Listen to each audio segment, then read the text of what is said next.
Bonjour et bienvenue sur notre vidéo de formation Prime Analytics.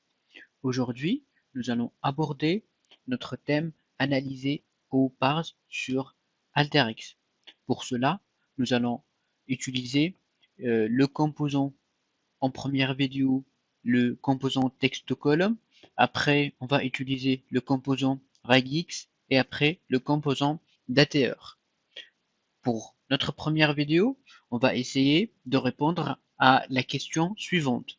Comment on peut splitter la colonne field 1 qui contient le prénom et le total des ventes des commerciaux d'une société commerciale. Donc vous avez reçu un fichier qui contient les données de vente avec le prénom, total des ventes et aussi la date. Donc, pour ce faire, nous allons créer un nouveau workflow et nous allons prendre notre donnée. Donc, je vais prendre CTRL-C et voilà, je prends CTRL-V et là, nous avons nos données. Donc, comme discuté, on va essayer de faire un split afin d'avoir prénom et total des ventes. Donc, je vais faire glisser, déposer texte colonne. Donc, la colonne à fractionner, ça sera field 1. Le délimiteur, ça sera virgule. Donc, on a besoin uniquement de 2 colonnes. Donc, le nombre de colonnes à splitter. Et ici, qu'est-ce qu'on souhaite faire? Donc, pour les données, donc, enfin, laisser en fait, si nous avons un nombre supérieur à 2, donc qu'est-ce que AlterX va faire? Donc, soit laisser le supplément dans la dernière colonne, abandonner le supplément avec avertissement, abandonner le supplément sans avertissement, ou une erreur. Ça, c'est dans le cas où on ne sait pas si on va splitter sur combien, non, sur le splitter euh, sur un nombre indéfini de colonnes. Bien sûr, on peut ajouter un préfixe pour les colonnes que nous allons générer. Et aussi, ce composant nous permet même aussi de splitter en ligne. En fait, au lieu de faire le split sur des colonnes, on peut faire un split sur des lignes. Donc voilà. Euh, dans notre cas, donc je vais splitter field 1 en virgule et 2. Donc je vais cliquer sur exécuter. Et là, on va regarder donc dans AlterX, qu'est-ce qu'il a fait? Voilà, donc il nous a créé la première colonne avec prénom et la deuxième avec les ventes. Donc pour avoir des noms significatifs et désélectionner la colonne source, on va utiliser le composant select. Je vais prendre mon composant select, je vais désélectionner ma colonne field 1, je vais donner donc prénom et la totale vente. Là, donc le total vente, ça sera un entier. Dans notre cas. Ensuite, je vais faire un simple ici browser pour qu'on peut aussi visualiser les données dont nous avons besoin. Donc nous avons notre file name, prénom et total des ventes. Nous avons vu comment utiliser le composant text to column qui nous permet de splitter une colonne en plusieurs en se basant sur un caractère bien déterminé. Alors, notre prochain composant va être le composant regX. Donc ce composant aussi va nous permettre de faire des expressions régulières sur des colonnes bien définies. Donc, pour ceux qui ne connaissent pas les expressions régulières, ils peuvent consulter l'exemple d'AlterX ou aussi de regarder des vidéos sur Internet. On va parcourir ce composant durant notre vidéo pour bien splitter cette colonne afin de récupérer uniquement la date, afin de récupérer uniquement cette partie. Donc, pour ce faire, je vais glisser, déposer mon composant expression régulière. Et donc ici, on va choisir la colonne dont on souhaite splitter. Et ici, on peut écrire notre expression régulière. Même avec Alteryx nous propose des expressions, donc 0 au plus, là c'est le nombre d'occurrences. Là 1 au plus, c'est aussi le nombre d'occurrences. Là aussi début du mot, donc fin du mot. Donc il y en a pas mal, les slash D pour les chiffres, je crois, slash W pour les caractères de mots. Il y a aussi le W majuscule et W minuscule. Donc pour la majuscule, c'est caractère autre qu'un mot. Et là, c'est caractère de mot. Ainsi de suite. Là, c'est mot entier. Ainsi de suite, il y en a pas mal de composants. Nous allons donc faire une expression régulière afin de récupérer une partie de la colonne field. Donc là, j'ai préparé notre expression régulière qui est celle-là.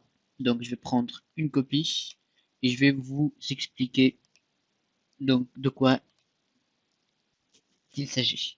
Donc comme nous avons vu ici, donc nous avons point étoile, donc ça sera n'importe quel caractère. Avec étoile, c'est un nombre de 0 à l'infini, le nombre de caractères. Donc point, ça représente les caractères. Donc c'est ici qu'on va récupérer, on va zapper toute cette partie. Ensuite, on va travailler sur les trois barres. Donc ici, c'est W caractère autre que mot, comme nous avons vu tout à l'heure, W majuscule, et je souhaite uniquement zapper trois caractères. Ensuite, nous avons besoin de W minuscule, rappelez-vous, donc et plus, donc s'il y a un mot, on ne va pas la récupérer un mot ou plus, puisqu'on va utiliser le plus. Donc W plus, un mot ou plus. Donc voilà ce qui va nous permettre de récupérer, de zapper cette partie. D'accord? Ensuite, on va lui dire que nous avons besoin de 8 chiffres. D pour digit, et on a besoin de uniquement 8 chiffres. Et après, on va zapper les caractères qui restent, qui est, dans ce cas, le point TXT. Donc, là, on a bien récupéré notre expression régulière et notre colonne. Donc, on peut lui dire aussi est-ce qu'il est sensible à la case ou insensible à la case. Dans notre cas, on va garder sur insensible à la case. Et on peut choisir en fait la méthode. Soit on peut remplacer la colonne elle-même. On peut aussi marquer avec. On peut uniquement marquer. Ou si on peut analyser. Donc, c'est analyse qui va nous permettre de créer une nouvelle colonne. Ou concordance pour savoir si les deux colonnes concordent ou pas. Donc je vais cliquer sur analyser et là notre colonne a été déjà créée automatiquement avec un string. La taille pour le moment c'est 27 et le nom de la nouvelle colonne ça va être regex_out1. Donc voilà, à travers cet exercice, on peut générer uniquement tant d'output qu'on souhaite. Dans ce cas, on a généré uniquement les 8 caractères. Donc, on va runner notre workflow pour regarder de quoi il s'agit. Et voilà, nous avons bien récupéré notre uniquement les 8 digits ou les 8 chiffres de date. Donc, juste on va utiliser pour une deuxième fois le composant select pour renommer la colonne et aussi désélectionner la première colonne qui est file name parce qu'on n'a plus besoin. Donc là, ça va être date.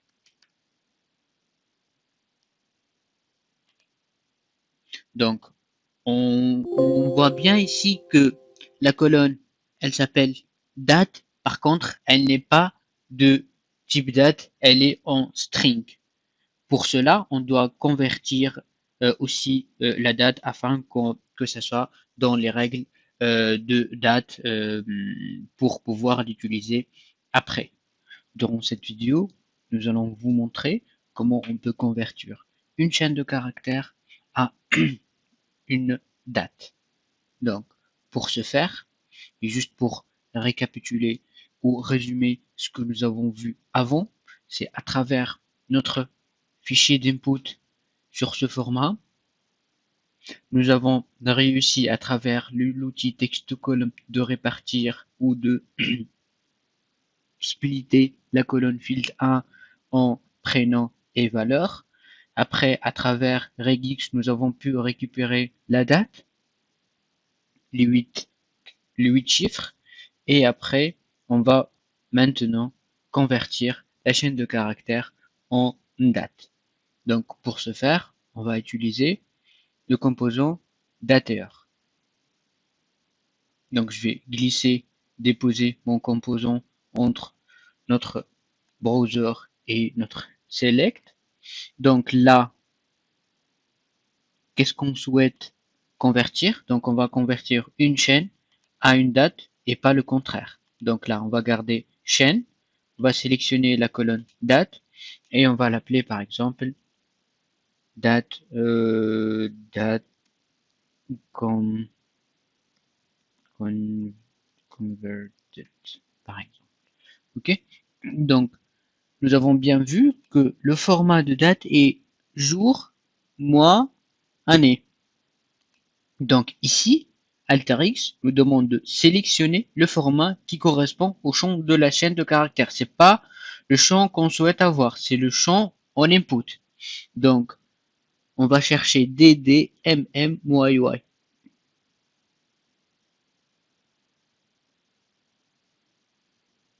Donc, on n'a pas DD, MM, YY. Donc, on va lui dire, on va utiliser une chaîne personnalisée. Donc, ça va être DD, MM, Y pour hier. Donc là, 02, 01, 2000. Donc, a priori, si je vais runner mon workflow, on va convertir la chaîne de caractères qui s'appelle date en date convertie avec un format date. Donc, je vais exécuter mon workflow. Et voilà, vous voyez date converted. On a donc le 33 2019 et là, on a converti donc le format là en jour, mois, année. Donc, juste pour vous montrer que nous avons bien aussi converti notre colonne, je vais glisser, déposer. Vous voyez la string, elle a été convertie en date. Donc, je vais juste bouger cette date ici. Et là, on peut avoir donc notre colonne de type date. Donc, je vais exécuter.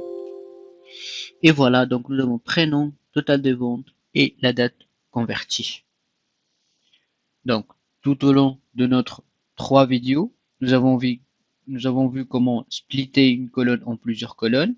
Nous avons utilisé aussi comment splitter une colonne ou comment récupérer une partie d'une chaîne de caractères avec le composant regix et aussi comment convertir une chaîne de caractères à une date en se basant sur le composant dateheure dans le thème path. Merci et à la prochaine vidéo.